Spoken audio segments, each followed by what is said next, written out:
Хятадын өмнөд хэсэгт Хонконгийн хажууд орших Шэнжин хот нь ердөө хэдхэн 10 жилийн өмнө жижиг загасчны тосгон байсан бол өнөөдөр дэлхийн технологийн төвүүдийн нэг болон хөгжижээ.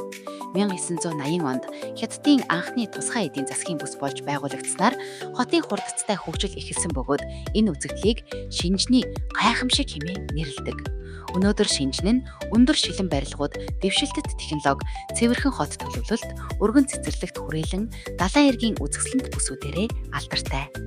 Түүнчлэн Huawei, Tencent, BYD зэрэг дэлхийн хэмжээний технологийн компаниудын төв байранд байрладаг тул Хятадын цахиурын хөндий гэж нэрлэгддэг.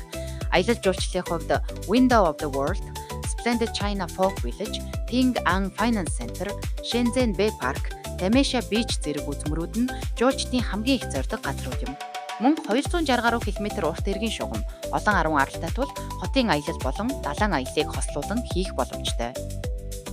Орчин үеийн хөгжил, технологи, далайн эрэг, худалдаа шопинг, зугаа цэнгэлийг нэг дор мэдрэхийг хүсвэл Шэнжин бол таны заавал очих ёстой хотуудын нэг юм.